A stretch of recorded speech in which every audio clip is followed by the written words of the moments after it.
Pour ces étudiants, il y a eu la résistance avant la résilience, une résistance douce et culturelle. Le plus simple et ce qui est le plus efficace en typographie.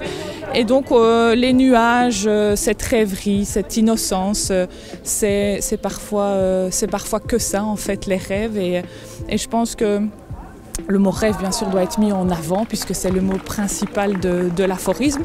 Ils étudient les arts appliqués. Ils sont de futures institutrices ou instituteurs.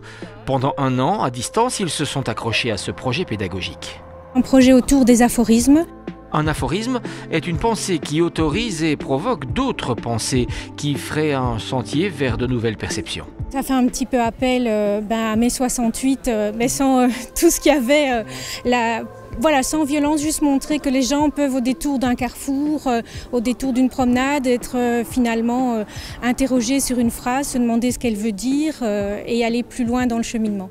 Les instituts ont créé les aphorismes, les infographistes ont mis le tout en musique.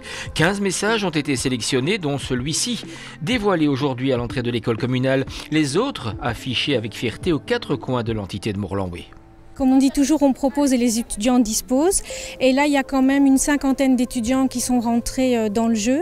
Et on espère pouvoir aller les déposer en fait dans chaque commune où se trouve la Haute École Condorcet. Le projet Aphorisme a donc permis à ces étudiants de préparer la sortie de cet état de résistance pour atteindre au plus vite celui de résilience et ainsi donner un nouveau sens à leur projet.